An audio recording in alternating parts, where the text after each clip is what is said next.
7, 6, 5, 4, 3, 2, 1. You'll never have the sacred stone. Oh, this you crazy mother.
Well, hey, thank you. Hey, buddy, how you doing? This is an exceptional night. I'm just loving these moon views tonight. Looks great. It's cloudy here at the John Zach Memorial Observatory. I'm also, you guys know I'm Sky Tour live stream as well, and we're clouded out right now. But if it clears up, I'm just gonna suddenly the mic's gonna go dead, and all of a sudden you're gonna wonder where I went. I'm kidding, of course. I don't know, because it's still cloudy here, and I think you got like a storm or something spinning off the coast up there that may be keeping it cloudy. The clouds are coming from the northwest. So there's sort of this what they used to call a Newfoundland wheel, which is like a spinning front off the coast. I don't know if that's what's going on right now because I haven't looked. But just looking at the weather and looking at the clouds doing what they're doing, it seems like they're coming, in that arrangement. But I don't know. It's funny, Mark. I think I actually still had us muted when I introduced you. So anybody, for the second time, just so you know, anybody new that's watching that doesn't know, joining me now is Mark D'Antonio. He is he's just a guy. No, I'm just kidding. He's a professional astronomer. He's been on NASA's Unexplained Files, What on Earth. He has a company, FX Models, that does models. He has the Sky Tour live stream, Mark D'Antonio, here on YouTube, where you will learn everything you need to know about the cosmos and astrophotography. So once again, we're hanging out, as we do a lot. But it's just such a good night, I figured I'd hit you up and have you on tonight, just because it is such a gorgeous night in Miami. It looks beautiful, and as I said before, when I guess I wasn't muted, or I was muted, I thought there was just a beautiful views. Yeah. And I believe he's using his refractor, right? Is this still the 80 millimeter? Yeah, it is, the ED. The one on YouTube, actually, I think he just switched it over. Actually, I got to switch it. I did see that happen. Time for you to change that, huh? He is back to the 11. Yeah, okay. Yeah, because I saw some chromatic aberration, which is where on the sharp edges of things you can actually see a little blue color or red tinge, and that's characteristic of mirrors and the way they focus. Now you can get that in a refractor as well, but in an ED refractor, those are probably going to be proper focus colors. You won't see that weird thing that happens.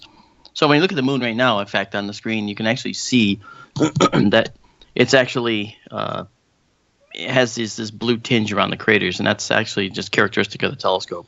Yep, just a blue little fringe around the area. We do have a lot of new faces in chat tonight, as I see. It keeps on climbing. I've seen we have a couple guys in from Dark Skies Network. Awesome. So if anybody hasn't checked them out, feel free to. I'm pretty sure they can point you in the right direction. So, yeah. So, what's been going on, brother? I've been seeking places in Arizona where I'm gonna, plop the John Zach Memorial Observatory for the live stream. I was at a meeting last night at a science center where I'm on this science advisory board, and we talked about the fact that there's a West Hartford doctor, not West Hartford, a doctor here in the Hartford area. Right. And his name is Rob Gendler. Now, Rob, great guy, takes phenomenal photos of the night sky, but he does this with the full sky, ruined sky that we have in Connecticut. He does it with just terrible skies in actually his section of Connecticut. So that said, Rob does an amazing job of getting rid of the light pollution in the images, and he actually does a great job of producing this stuff. He's very, very prolific. And it came about because he's always on call. And so he had nothing to do in the overnight hours, so he actually set up his telescope and started taking photos. And he has plenty of time, in the overnight, if no one needs him. Yeah, hey, why not? Right. And so he's become quite prolific, quite good. He's one of the best. And he just moved his observatory to Arizona, and he just automated his. So he's able to log into it from a distance and take photos. And he's doing exactly what I want to do. So he's done it. So I'm going to hopefully get a chance to talk to Rob at some point. Awesome. And, find out anything that he's discovered along the way.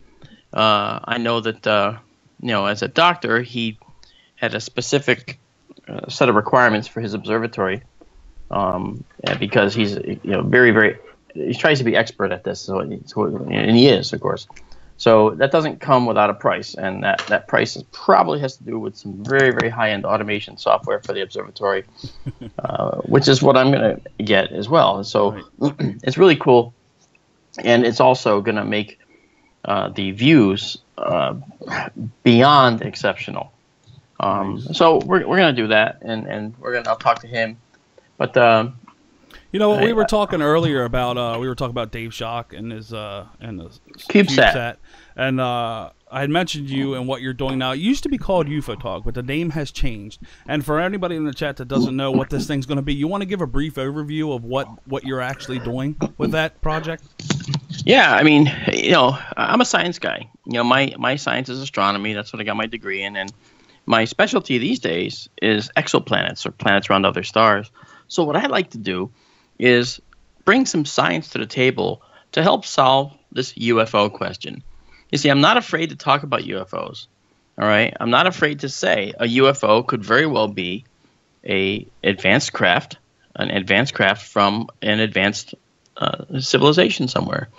After all, we sent Voyager out, and it's just past the heliopause, that area basically defining our solar system, from the rest of the interstellar medium. Right. The sun's influence drops to a certain level.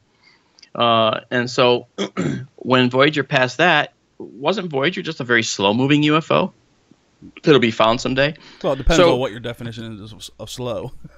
Yeah, well, slow relative to the types of speeds required to get it out, right. To Alpha Centauri in just 2 weeks. I mean, that technology is actually something that NASA's working on. But it used to be called Ufotog 2, and Douglas Trumbull, with whom I work on this project, Doug is a Academy Award-winning visual effects maven and legend, in fact.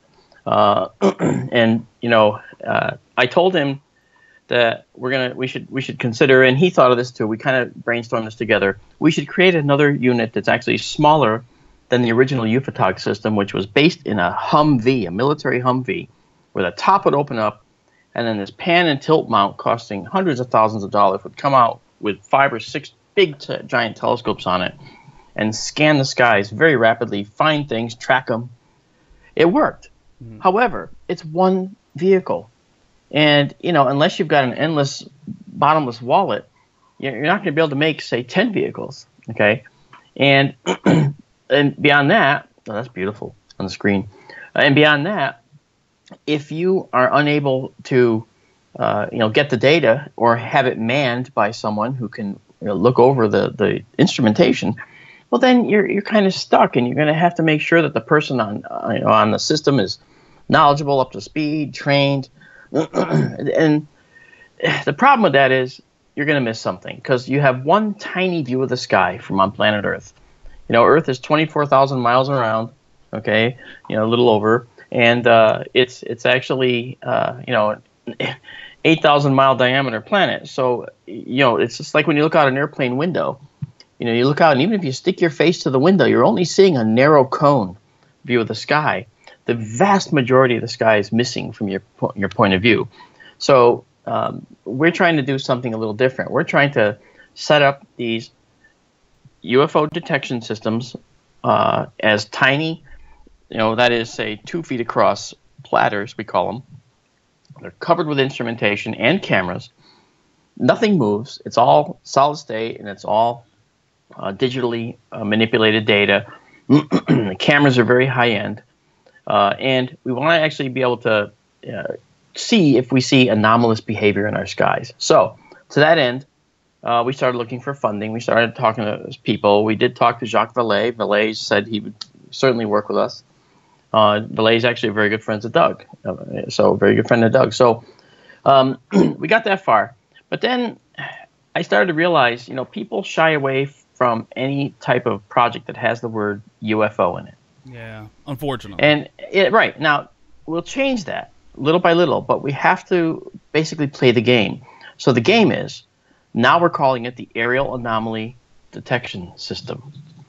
All right, AADS. Kind of like a lot of people went to using unidentified aerial phenomena. Yes. Kind of following that lead. Mm-hmm. Yep.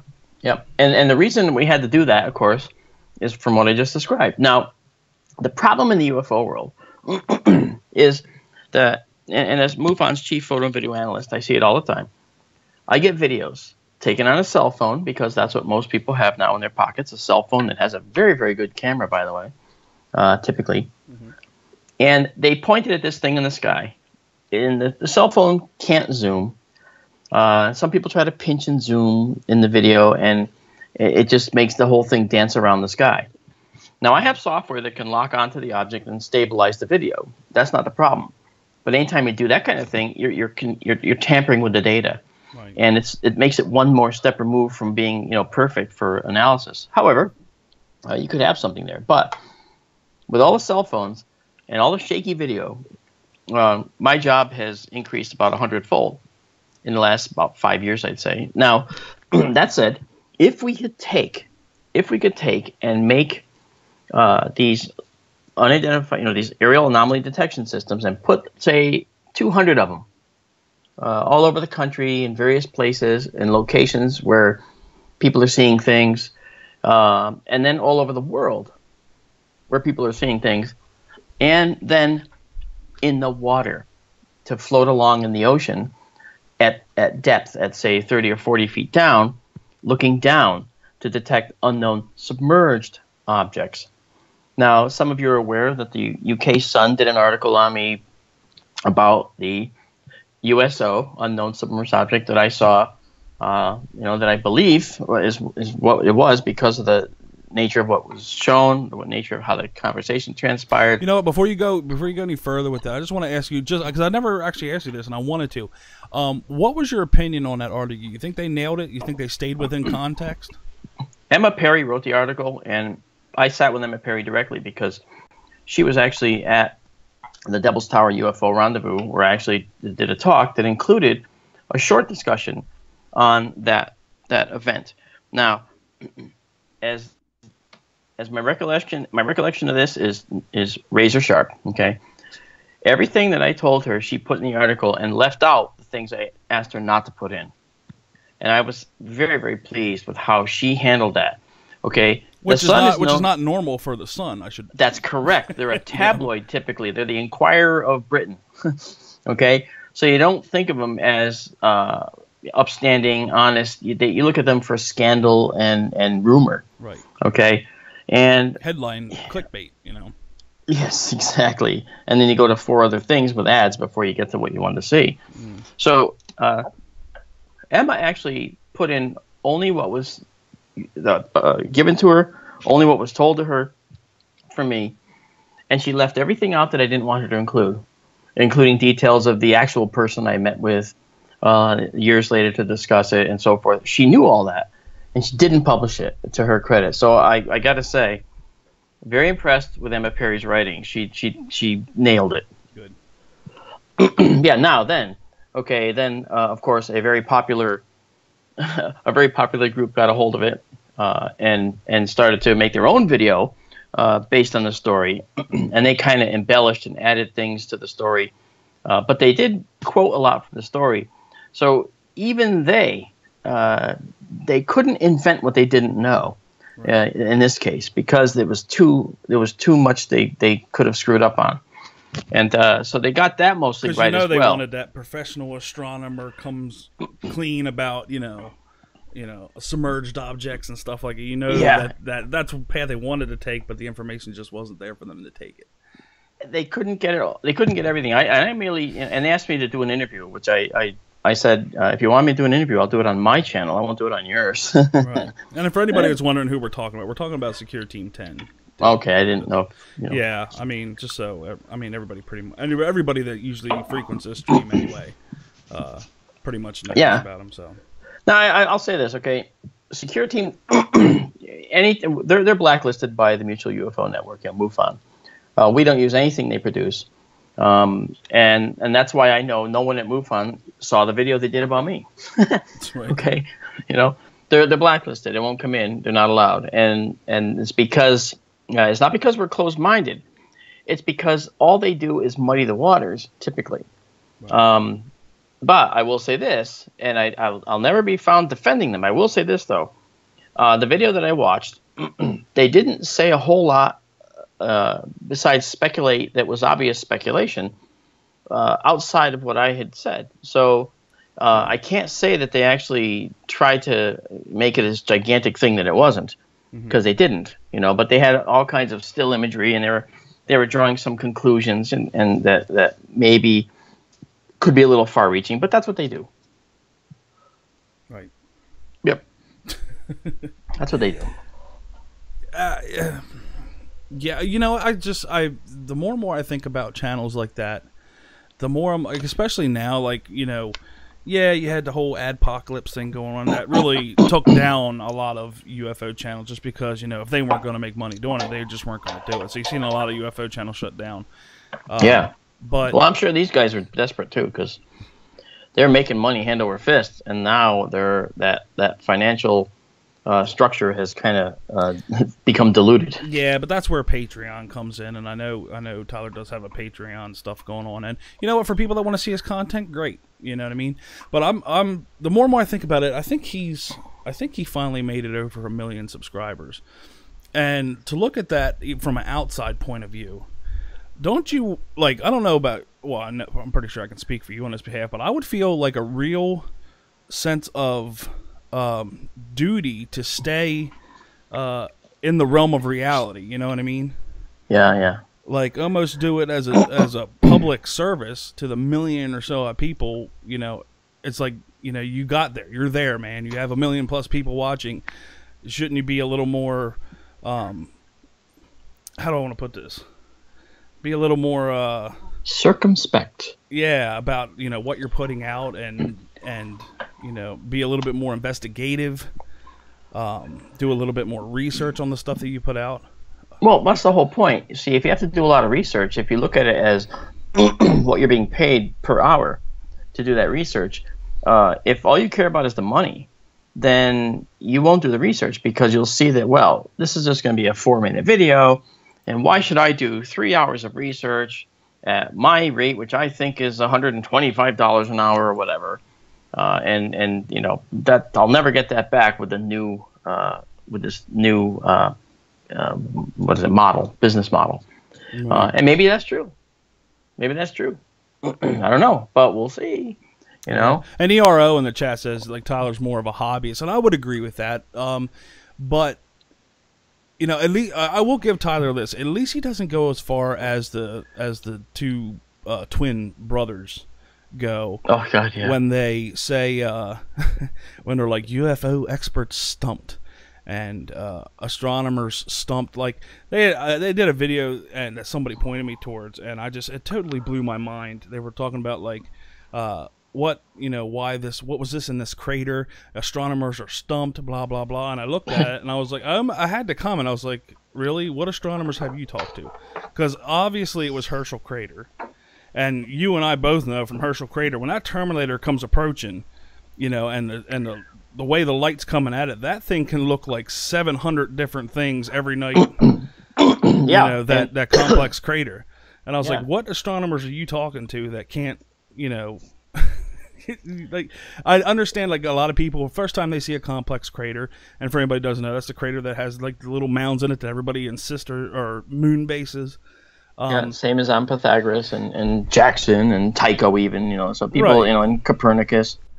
The people that are really putting this out, it's nothing but, like, you don't want to feed into the, what's the name for it? My brain's not working again. You don't want to feed into the pareidolia, of the pareidolia. Pareidolia, yeah. And that's what most of it is. Like, it's almost like you can't explain a complex crater to somebody that wants to see a moon base inside of a crater. Wow. You know what? I did you remember that show I did? It was all over Netflix for a while too. It was called Aliens on the Moon. Yeah. The entire show was about pareidolia and the types of things that you see on the moon that you think is something else, but they were saying it was the something else. And yeah, but look at the people they pulled in on that project. You know what I mean? Now they had you, which they cut out. They cut out a lot of what everything I you said. were saying. Yeah, because I would say, as you notice already, and probably some of your folks listening do, they would ask me what I think of this crater, is this actually a radar dome? And I said, no, actually, if you rotate it 180 degrees, you can actually see how your mind, your brain, can now see things right. So if you see something on the moon that looks like it's sticking up, flip the image over. This is to all of you. Flip the image 180 degrees over, and suddenly it'll look right. Yep. Okay? Now, when I told them that, and we did it on the screen, I did it with my live, with my applications here, and I showed him, I flipped it over, and he went, "Oh, wow, that's very interesting. So that's actually just a crater then. It just happens to be a smooth bottom crater." I said, "Yes, this is called a simple crater." And I explained how they form. I said, "Look, I created some lunar soil, which again some of you know, and this soil is modeled after the lunar soil, and I can actually create craters that look very realistic in this material." I said, "I'm prepared to show you how this can form and look just like it does."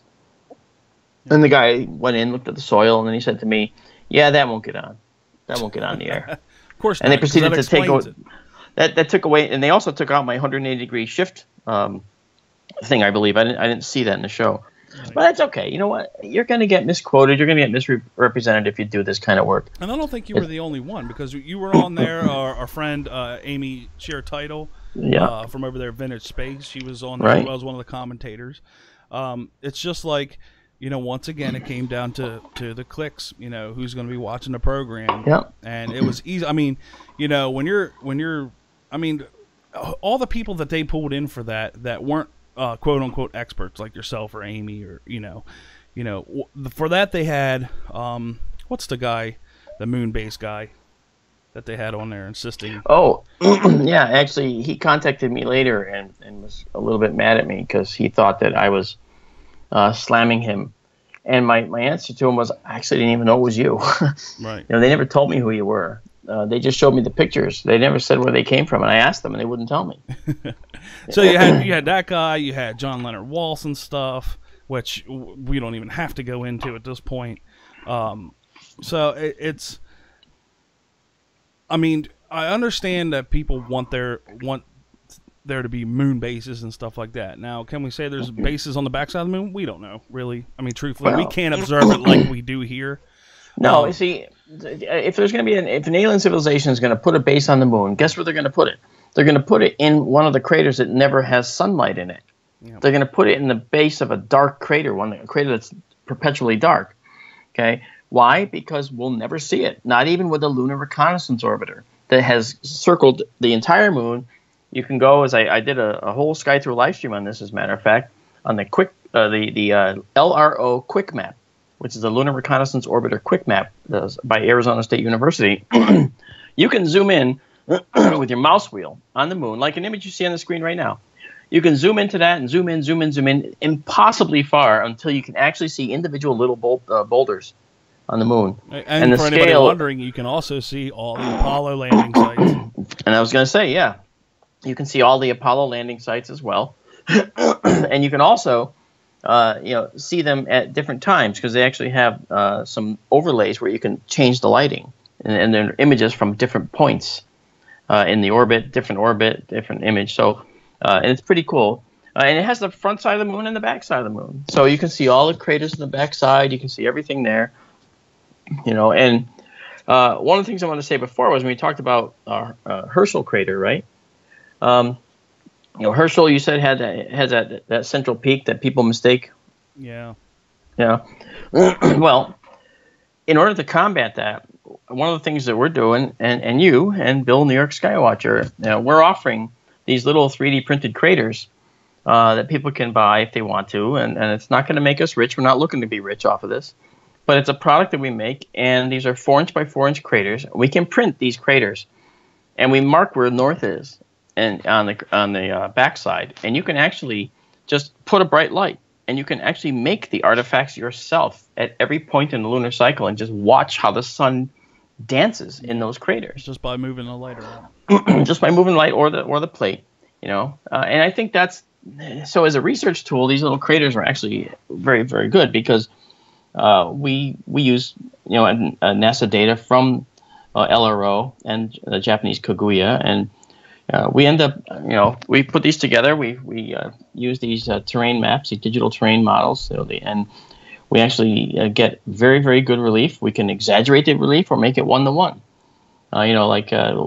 So that it's not exaggerated. But it's very cool to see this and understand how these craters, look at the different times in the cycle. Yep. And beautiful at that too. I mean, I got 4 of them sitting here that are definitely a talking piece when people ask me what they are. And you didn't tell the people that when you were here you stole 2 of them, and I didn't know. Well, I'm kidding. I made a run for it. Yeah, he did. I saw your back was turned, so I grabbed it and I darted out the door. No, but Keith is going to be one of our distributors of these things. So is Bill New York Skywatcher. We're selling them on Facebook, but they're so neat. And the coolest thing about them is that if you want a crater, like a specific crater, you can actually order a specific crater. Yeah, and if it's doable, we'll do it. I mean, and we make everything to order so that we don't have to sit here with tons of stock that has to be paid for that you end up having to pay for down the line. I mean, and I don't want this to sound like some kind of infomercial at all, but it really is a cool thing. We got the moon in front of us, and I think that having your own it's actually your own little slice of heaven, or of the heavens, I should say. Now we have the moon, we have Mars, we have Pluto, we have Ceres, we have Earth, and we even have part of Mercury. So you can actually see any of those as well. Yeah, they're just really neat, and I'm starting a collection of them. And my main goal is to get an 11 by 11 Aristarchus plateau, but I'll wait for that. I'll wait for Christmas or something. I gotta tell you now, that's Keith. That's Keith putting in an order that he has no intention of paying for. Wink, wink. Hey, I gotta take a dome down to Tennessee. You know what? I mean, if that's all you're asking for, an Aristarchus crater, you got it. Man. Plateau. Yeah. Well, the crater with the plateau around it, I assume. Yep. And no, I have an observatory dome here that you guys know, the Sky Tour Livestream dome. And I purchased that building because I had a dome, but it would require so much rehabilitation that I just wasn't going to get it done anytime soon.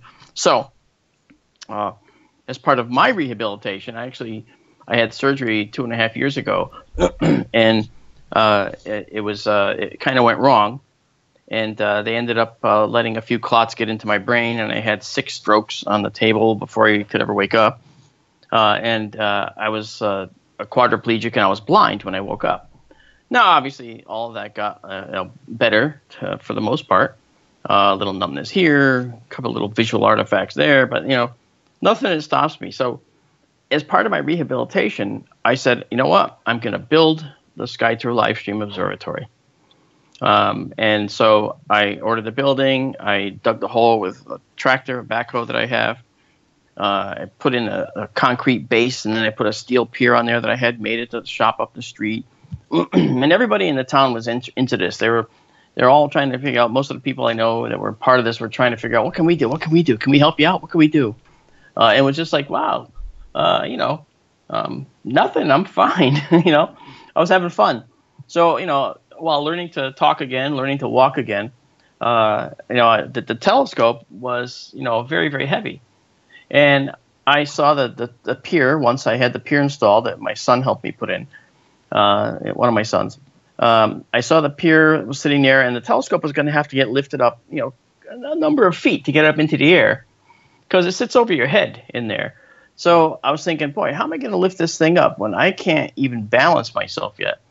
So what I did was I started practicing how to balance, and I started standing on one foot, standing on the other foot, and going up with my toes and getting all those muscles activated. And you know what? If anyone's out there that has ever had something like this happen, you just got to start using the things again, and the brain will automatically reprogram itself for its missing data. Okay, I mean, it's like a computer. Anyway, it doesn't work for everything, but it does work for these kinds of things. Boy, that's beautiful. Look at that. You can even see the terraced walls in that crater. That's gorgeous. I know I'm a few seconds behind. Yeah, the air's getting a little more active, so it's getting a little more wobbly on us. Yeah. From when and we you can see started. that. You can see the chromatic aberration too. You see the little reds and the blues. Yeah, that They're usually happens, especially when we go in, zoom in Yeah. pretty far, but just because of that bright, rim But earlier I was looking at some of the crater aprons. Just the texture of those, around those craters. It amazes me every time I see it. I know, and that's like, and that's I like reproducing that actually when we do those little 3D prints. Mm-hmm. I very much like to see that. I like to see all the terrain and the elevations. One of the things some of the flat spots. I mean, it almost looks puffy.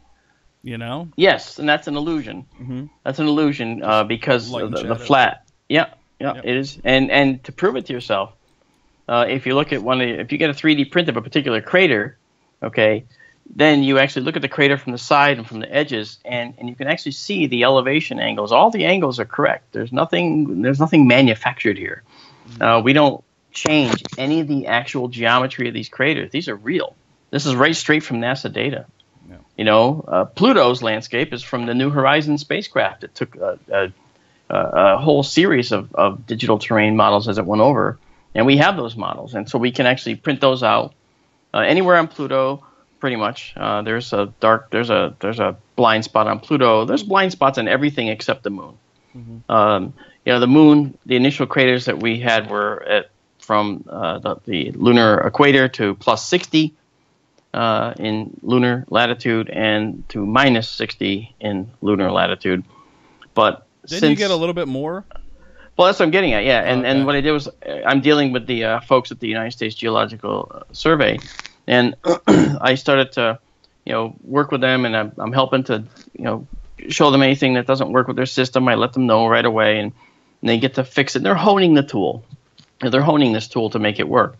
And so once they do this, I asked them, I said, how do I get data for above plus 60 and below minus 60? How can I get to the lunar poles? And I got an email from one of the lead guys. He says, oh, here it is. Here's the links. This is all the data. It's not online, but you can have it here. Here it is. And I got links to the actual data. So now I have all the entire Moon now, nice. Front and back, and it's beautiful. So Clavius still looms in the future. I can still, Clavius is right at the minus 59 or so, and it's right at the cutoff.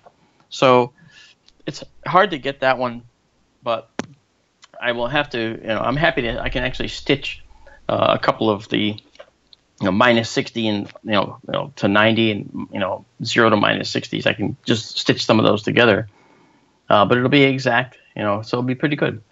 Let's talk about some moon conspiracies for the conspiracy theorists out there. Let's do it. Now, we have a lot of people that say we didn't go to the moon.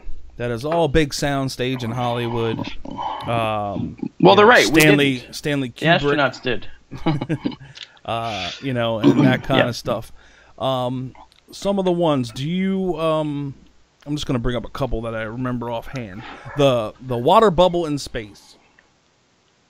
That people are saying that was proof that they were in a big water tank when they were from ISS. They were working on the ISS, and supposedly there was a water bubble. Well, yeah, I mean... what was that all about? Well, very simply, and they did this with orange juice too. One of the things you have to understand about the world and the universe is that physics works on the Earth and physics works in outer space. Okay, it works in Earth orbit. Now, so when you take a straw and the straw is full of water, and you start to gently blow that water out of the straw with your breath from your mouth, then what comes out is a little bubble of water at the other end of the straw. Now, it doesn't just come shooting out. And that's the biggest thing that people have to deal with right away. And there's a reason for that. And the reason has to do with the fact that water exists in a round bubble because of something called surface tension and minimal surfaces law. And so what that means is that the object will tend to make a shape that takes the least amount of work to do. Right. And that shape in the universe is a sphere. That's why planets are spherical, not flat, not cubes. Okay? Because this sphere shape is the minimal surface requirement in operation that we see. So when you blow this water out of a straw, what you get is a perfect bubble that's clinging to the end of the straw. Okay? And you actually have to yank the straw back to loose that bubble. All right, because you have to break the tension. And as you do that, because you're weightless, because there's no other forces acting on this bubble, it comes, that bubble comes charging right back towards you, and the straw that you pulled away from it. So you have to kind of manage that. Now, the other thing that happens is if you take your hand and penetrate the bubble with, say, 2 fingers, then that bubble starts to minimally cover your whole hand as far as it can go. And so the water, when that sphere is broken, the law of minimal surfaces takes over, and it tries to spread out into a layer that requires the least amount of force for it to exist. And that's something where you actually would find that you look like you're wearing a glove made of water. Okay? And I've seen it happen. I've seen it in action, and I think it's really, really interesting. It's a great physics lesson. And there's actually video of it actually on NASA's website. I think Chris Hadfield was doing it. On board there. And they put a GoPro camera inside a water bubble inside the ISS, and they let it loose. Yep. And the GoPro is just sitting there in the center because the tension, the surface tension of the water, the minimal surfaces physics that are taking place right there, actually keep it encapsulated. It doesn't just come floating out of the bubble. It stays in there because the surface tension tends to be holding it from all sides. Okay, because all it had was surface tension. All right? Yep. So, yeah, pretty cool. And then you actually see the video on the GoPro camera later on, and you see the swirly, bubbly, stuff. And if someone looked at that and said, "Oh, look, is that a giant water bubble? We're in a water bubble." Well, then that's just being ignorant, I mean, and I have no other way of saying it. And I will say this to you guys listening: I don't have a whole lot of latitude when it comes to people that are willfully ignorant of these things. People that will willfully ignore actual scientific data are simply just trying to make a point. They're not trying to make science. They're just trying to make a point. Because we know better. Which is why I wanted to bring up as well one of the biggest things. Now, the flag thing has already been debunked 100 different ways. But one thing that a lot of people might not know is one of the fake moon people, one of their biggest arguments is the way the shadows go across. Yeah. Now, I know the answer to this, but for anybody in the chat that is thinking about it, they think, well, you can't have shadows from a single point of light going different directions. And in this point, it's all about perspective. So explain that, why shadows look like they're going in different directions. Yeah, it's actually a very simple thing. It even happens here on Earth, but people just choose to ignore it. But let me go back to your flag thing, just in case people don't know the flag thing. It was the flag appears to be waving when it's on the moon, and it's because we see still photos. But if you see the video, then you have this flag with these ripples in it, and it's just sort of as a unit. It kind of moves back and forth as an astronaut touches it or whatever. But there's no air to slow down an oscillatory motion. That is a motion oscillation of oscillation. So he puts it in the ground, and the thing may start to swing back and forth a little bit because of that initial momentum he gave it. Well, guess what? The only thing that's going to stop it is any friction in the flagpole hinge or whatever at the top and bottom of the flag it has. So it could go for many hours and just keep swinging back and forth. And people say, that's it. There's air on the moon. There's air on the moon. No, there's actually no air. That's why it's doing what you see. And that's it's exactly the opposite. It's proving exactly the opposite of what they purport. Now, as far as this other thing, okay. Now let's see. There was a flag, and then you had what's the other one that we just shadows. Talked about? Oh yeah.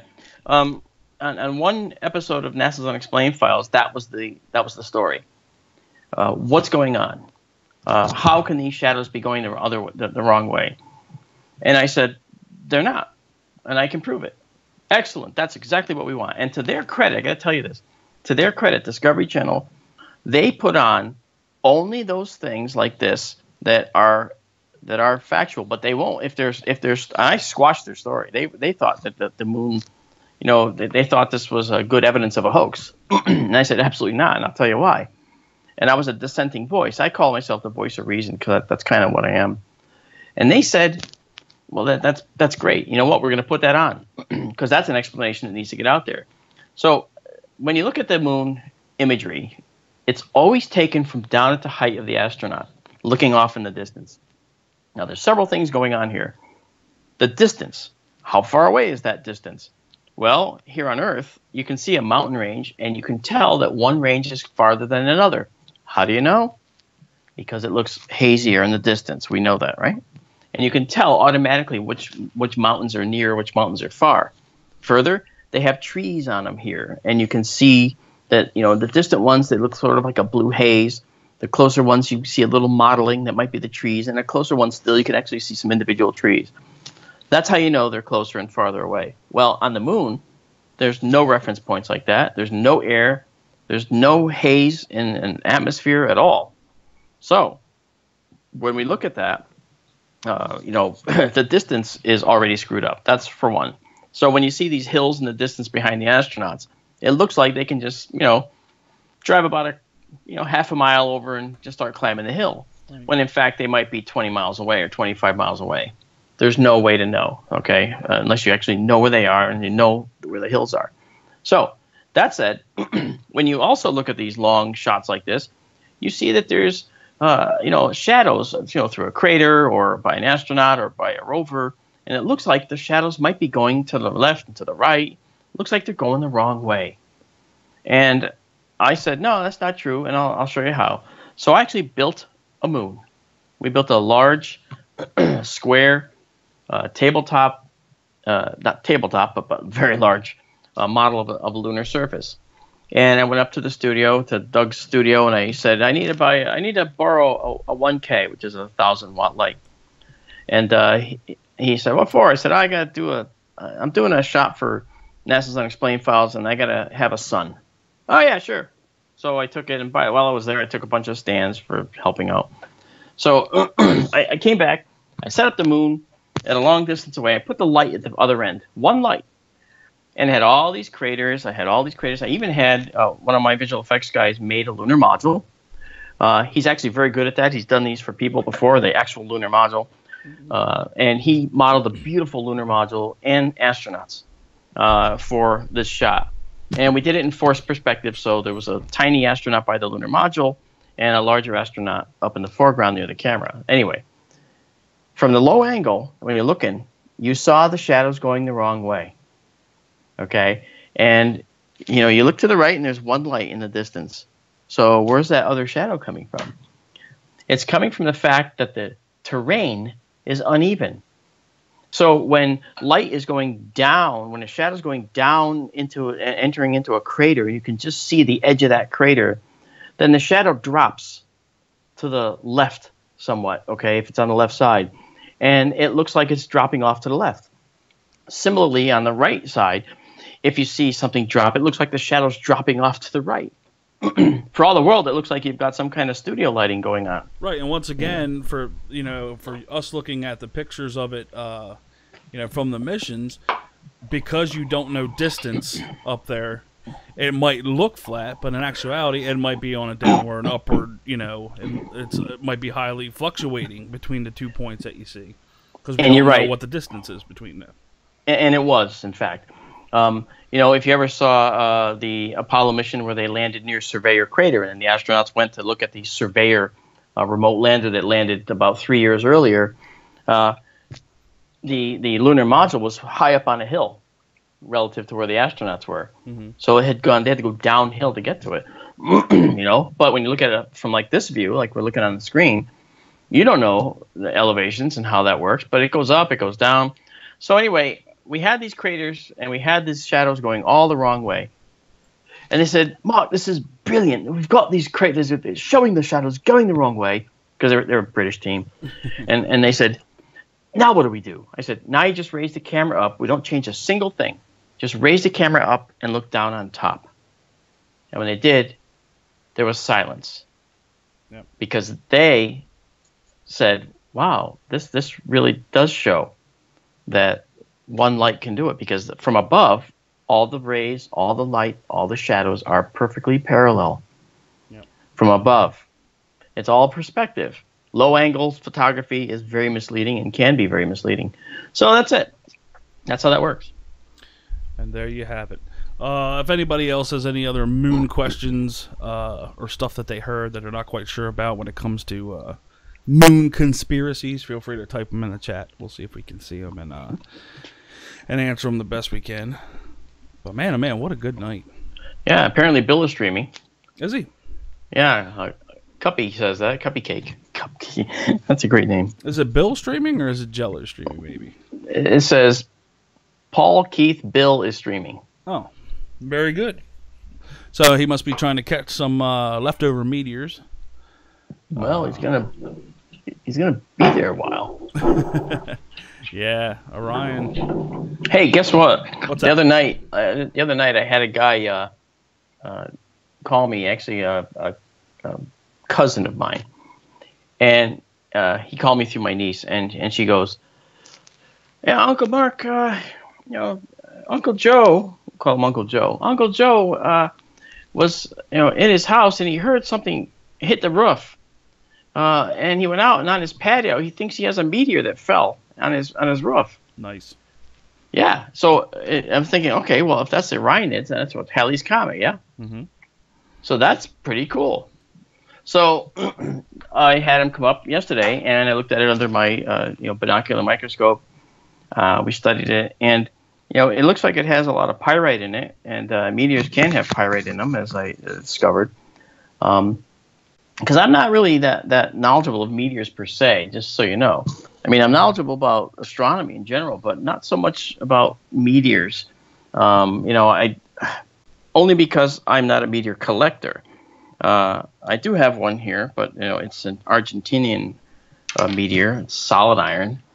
And where is that meteor located in your house? Well, I had it in a. Well, now it's in my hand. But it's I just want to know for the next time I come up there, I can maybe. I know, so you can make a beeline for it. Yeah. Run away again. Well, you can just look for the big rusty pile of what looks like molten steel. I don't want your computer.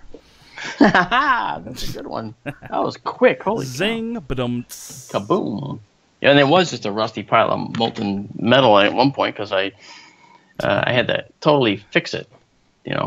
Died. Yep. Yeah. So anyway, that was pretty cool. So I basically couldn't tell him it wasn't a meteor, but it looked like it might have been something landborne. But because it had this gold pyrite in it, I did say to him, this could have been, Uncle Joe, this could have been that a crow saw it because it was very reflective and tried to pick it up and then probably dropped it during the flight. And it could have been that. That's a possibility. Crows love shiny things. They pick them up and fly with them all the time. So maybe it was a crow that picked it up, or maybe it is a meteor. But we won't know for sure.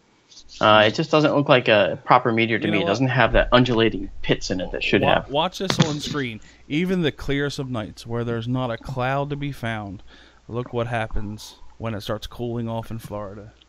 Oh, yeah, you get those clouds form, yeah. Yep. Yeah. What the?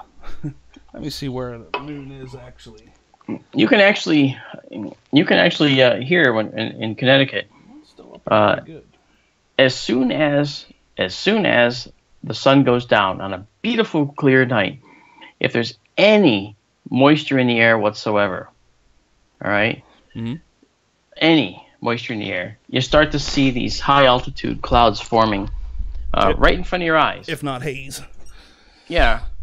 Well, usually it depends. High altitude clouds, and they form because of the fact that the cooling is going on and the ground is radiating this moist air, and it gets up to altitude, and guess what?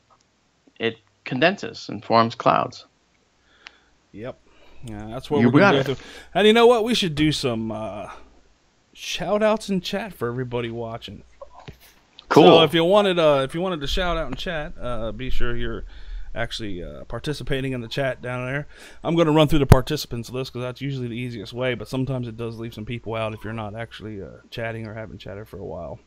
And once again, I'd like to thank everybody for joining us tonight. As I said, a lot of new faces. I hope you guys come back. We try to stream on every clear night we have during the moon cycle. When it gets to be around that time, we will also stream Jupiter and Saturn. Mostly close planetary bodies. We don't do Mars as much. We'll take a peek around Mars. But once again, Bill New York Skywatcher is the man for meteor showers. It's got a beautiful dark sky up there. And of course, Mark here, Sky Tour live stream. If you want to look at deep objects, when we're talking about. Well, Mark, I'll let you explain it because you'll explain it so much better than I will, and then we'll do shout-outs in the chat. Okay, well, the bottom line is very simple. For Sky Tour live stream, unlike P&K space imaging, which shows us the moon and planets in just excruciatingly wonderful detail, it's just painful to watch sometimes because it's so good. Then we have Bill New York Skywatcher, who uses a wide angle cam and watches the night sky in general for any activity at night, like meteors. Generally, he's looking for meteors, but he does catch flocks of geese and things like that, airplanes, of course. And every once in a while, the UFO that we can't identify. Yeah, I'll let that go. Few and far between. Yeah, and then there's our stream, which is the Sky Tour live stream, and what we do is not set up a camera, not look at the moon. Oh no! I had to go and just say, no, we're going to look at every single deep sky object that's up for tonight, if we can get to it, and I'm going to tell you all about them. We're going to teach you about the different, evolution of stars and all those things. Because let me tell you, it's so cool. And by the way, I got access to another new observatory that just came up, and I made the proposal to them that I can run the Sky Tour live stream from there as well on some nights. And they have a 12-inch scope and a 10-inch scope in the same observatory. It's a big roll-off roof observatory, brand new. Mm-hmm. And that location is Talcott Mountain Science Center in Avon, Connecticut. And they are wonderful people. That's also the Science Advisory Board I'm on. Is for them. So I thought we could do that. They are looking for folks to get involved with them as well. And I would waste no effort looking up tmsc.org, .org. And anyway, so that's what I do, and that's what Bill does. That's what P&K does. What else is there to say, Keith? And the one thing left to say is if at any chance we're all streaming at the same time, there is only one place to go, which is right. astroimaginglive.com. It has all 3 feeds up there that you can watch all 3 at the same time, and you can pick which audio you want to listen to. Most of the time on this channel, we're playing music with it. We do random nights like this, where I have Mark on or I have Bill on with us. Or random nights I'm joining them on their channels just for some chit-chat. Each one's different, so you can choose who you want to listen to, but all 3 streams are there for you to watch simultaneously if you want to, which is great, especially if we want to compare data if something happens. So that's right. It's coming along, and we're going to keep adding to it, as we go along. But let's check out some participants in the chat, shall we? So tonight, hanging out in the chat, we got Signs is there, of course, and Daryl, and ERO, and George, and of course Jenny, and Kenneth, and Cuppy Cake, and Swine, and Ted Bronson. That's the ones I have on the participant list. Now, obviously, that doesn't equal 58 people, but that's the ones that YouTube actually has on the participant list. Well, I think to be a participant, you have to have put in a couple of posts. Yeah, that might be it. Let me see if I can scan down through the chat real quick. See what we got here. Nancy W. just came in. Hi, Nancy. Nancy W. You mentioned Kenneth. You mentioned Kenneth Cantu. He just came in. I think he might have been there before. Yeah, so that might be all the people chatting right now. Could be. Yeah, could be. Yeah, could be. So, I wonder what Bill's doing. I wonder if I should. No, I was thinking about maybe calling him. Oh, and there's a reason why not? Well, I don't know if he's doing KGRA right now or not. Well, he could just he could just choose not to answer. Very true. Very true. How weird would that be? To get Bill it's on him. Hey, if he has to ignore you, it's up to him to ignore you, not us. We're just gonna pester away. Go ahead, pester away. Yeah. I'll leave him alone. I'll send him a message and see what he's doing. All right. I don't know, because I don't know if he's doing music tonight or if he's chit-chatting or is he doing a big Skype session with everybody. Just not sure. Yeah. We had a beautiful sunset tonight with the clouds were breaking up. It's still cloudy, but as they were breaking up, gorgeous sunset both last night and tonight. And, of course, it ended up being cloudy. But I took photos of the Sky Tour live stream dome against this gorgeous sunset. And tonight was a bit chilly. You can definitely tell that fall and the ominous winter, which I hate so much, is coming. And I think that this it was hopefully one of my last winters here. I want to get to Arizona, because I just got to be outside in the beautiful starry nights. I just have to be. Right, Mark. And if you can link your channel in the chat there for anybody that wants to subscribe over to your channel. Once again, it's a lot of deep sky objects and actually really good information on some astrophotography. That's right. Which I learned a lot on that channel as well. So yeah, that's and for those of you that aren't in the chat and are just listening, it's Sky Tour live stream. And it's the actual name is Sky Tour live stream with Mark D'Antonio. Yep. And the only reason I put that in is because there was someone else who, as soon as I announced it, he started naming his videos Sky Tour live stream, just to hopefully get people that were looking for me. Oh, is that the same guy that was naming his stream in the exact same name as ours? Yeah. And I figured if he's going to do that, he's going to have to name it Sky Tour live stream with Mark D'Antonio, even when it's not him. Truthfully, I wouldn't have put it past that guy. Yeah, but luckily, we're not worried about that anymore because we're doing just fine. And I look forward to anyone who wants to come along and subscribe. We'd be happy to have you. And we always cross-link and go back and forth between P&K and Bill New York Skywatcher. And as Keith just told you, all three of us are on astroimaginglive.com, the regular website.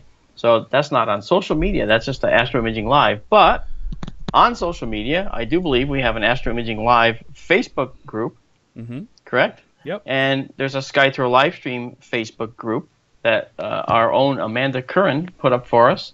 And you definitely want to get there because what Mark does is he actually puts the photos that he takes from the night before, and he actually posts those photos in on the Facebook.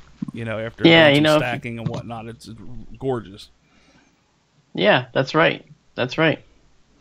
Amazing. We love to do that. And like in learning about astrophotography, one of the things that you learn is that you take multiple shots of the same thing.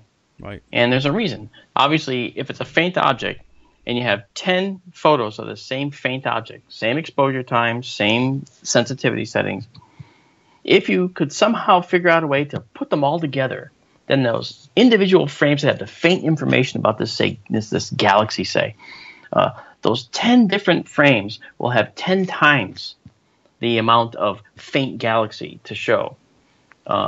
Now, they also would have 10 times the amount of a bright sky background to show. So you might say, well, wait, it would just seem like you just get a brighter view of the same, the same low contrast object between a faint galaxy and the bright sky. And the answer is you would normally, but because you do some image processing and because the stacking that you're doing, these are called stacked images. When you stack your images together like this, you automatically get rid of this background that's cropping up because you take what are called dark frames, which is, you put the cover on the telescope and you just take picture after picture after picture of just darkness. Yeah. And that tells you how the sensor is doing at that temperature and exposure and sensitivity setting. And then all together, these things add up to beautiful images. And then you just learn how to use a product like Photoshop, where there's some tools out there you can use to produce these gorgeous photos. And every photo I've taken that you've watched, every photo you've ever seen on Sky Tour live stream, there's nothing on that on the Sky Tour that's over 30 seconds in exposure time. None, not one. Okay. And that Andromeda picture you posted the other day was just totally amazing. Yeah, I mean, you saw the dark nebula inside the core of the Andromeda galaxy. Yeah. And I took a photo the other day of the Orion Nebula as it was coming up, and I processed it in such a way that you could actually see in the Orion Nebula, it's called Messier 42, in the Orion Nebula, right in the center of the Orion Nebula, powering that nebula, are 4 stars that are called the trapezium. And they do that because they kind of look like a trapezoid shape, the trapezium. And that trapezium is typically, overexposed and blown out when you go to look at it. You can't really see it because if you're exposing for the very subtle nebula, the center of the Orion Nebula is just blown right out. But with one quick image processing manipulation, I was able to show the center 4 stars as well as all the stuff on the outside, and have a very nice gauge of light between them. It was really pretty. So we should say, I mean, how often do you actually get to learn astronomy from a professional astronomer? Not very often. And you're getting it for free on YouTube. Course. You can take a university course if you want to. Yeah, but I mean, how many people can do that and say they can sit in their home and learn from a professional astronomer on YouTube and actually learn something? You'll go to that channel not intending to learn anything, but you will. I don't know how you do it. You're some kind of weird witchcraft that actually makes people learn when they're not expecting to. Well, you know what happens? Honestly, look, I think that what's contagious is the fact that I absolutely love this, and I can't step away. I mean, there's times when I won't even go to the bathroom during a sky tour. I mean, I did just over 5 hours a few nights ago, right? It was over a 5-hour stream, and I realized at the end that I wasn't feeling good, and I realized, oh, I know why. Yep, you had to poop. No, I said I didn't go to the bathroom, and I hadn't even had a drink, so I had to wow. I probably should have had a drink in there. That'd be a pretty good idea. Yeah. That, and you gotta get your heater issue taken care of when you're doing wide cam shots. Of course not. If when we had the Orionids, the meteor shower with the Orionids the other night, I had the camera outside the dome, and I was inside the dome. Now, many of you would think, well, just heat the dome, but you can't, see, because when you heat a dome, all the heat waves rise, and what does heat do? Well, you look at the moon. Yep, you're looking at it on screen right now. You're looking at it on screen. What does it do? It shakes and it shimmers. Well, you can't do that and expect you're going to get a photograph that's worth anything. The dome has to be as cool as the outside. Yep. And that's called ambient temperature. You got to make sure they're both the same. The telescope has to be the same temperature as the air in the dome, and the outside air has to be the same temperature as inside the dome. So you can't do that. You've got to actually make sure that you maintain this ambient temperature. Absolutely. And I should say also, we got a 2018 that's stacking up pretty nice. Of course, back to Billapalooza and Pine Bush UFO Festival that you'll be at. We'll be at there as well, myself and Paul. And then me and Jenny got the Dakotas in July that we're lining up to do some work out there. And then there's a good possibility that we might do a couple live streams actually from Canaveral, if I can find my right, from Cape Canaveral, if I can find the right contact person. So, and then you have some stuff coming up before the new year, correct? Yeah, I've got, maybe I do. I have to check my schedule, actually. But I know I have... in April, I have the Pine Bush thing to do in May, but in April I'm actually going to be in Arkansas at a big, 30 years running conference down there. And it'll be my first time that I was asked to speak there, so this is going to be really, really nice. And that's going to be the second or third week in April, and it's done, and it's called the Ozark Ufo Conference. And of course, I'm going to be the exoplanet guy, talking sense, about how we think extraterrestrial life could get here if they could leverage advanced concepts and so forth. And then I have Pine Bush. I have several other things, and the other thing I'm going to announce actually is that I may very well have found a publisher for my book now, and it's a book called The Populated Universe, and it's about my feeling, is that from looking at science, not just a feeling, that the universe is predisposed to the creation of life or life's building blocks. And I show that by looking at the solar system and looking out far away, and then speculating on the future.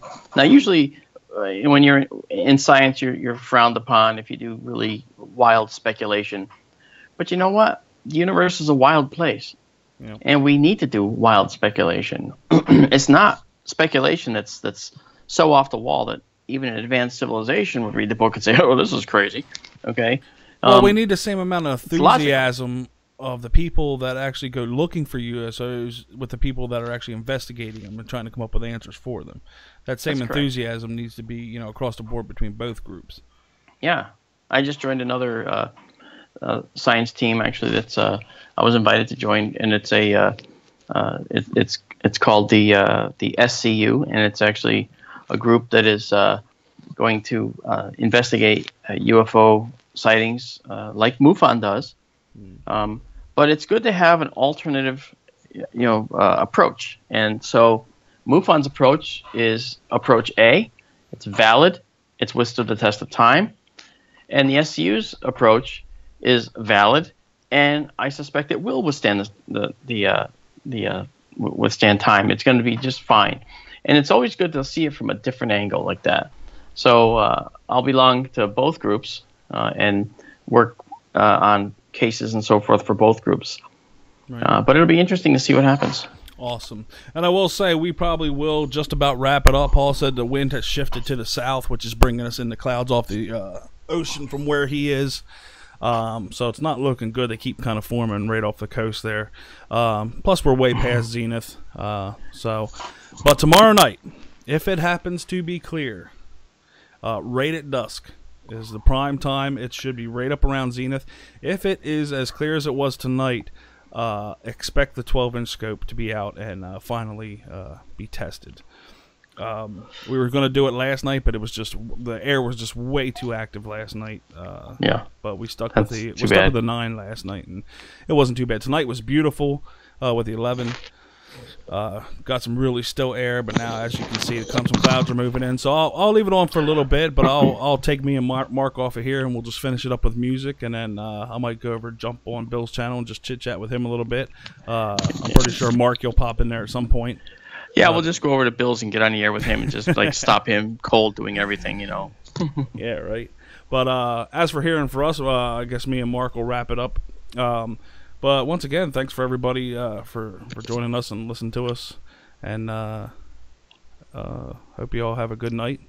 And Mark, once again, well, I'll talk to you when we get off air. But sure. Well, I just hope that all you guys will, if you haven't done it, check out, the Sky Tour live stream, subscribe, join us. And between Bill New York Skywatcher, Keith and Paul and myself, we wish you the best of happy gazing and just keep looking up. And just remember, between us, you get the entire picture. You get the whole thing. You get the wide views, you get the lunar views, you get the planetary views, and you get the deep sky object views.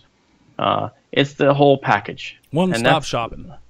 Yeah, it's kind of a one-stop shop, and there's other people that stream, there's no doubt, and they do some of them do a very good job. Mm-hmm. And we're actually working, as Keith didn't say yet, but I'll say, we're actually working on getting some other people to join us so that astroimaginglive.com will grow from 3 streams to perhaps 4 or 6 or 12 down the line. We'll see. Yep, and we do have one Southern Sky guy. We're going to be adding Astronomy live stream to that. Dave Brewer out there in Colorado, who does a fabulous job as well. So so we got a lot of things coming up for that, and once again we'll announce them when they happen.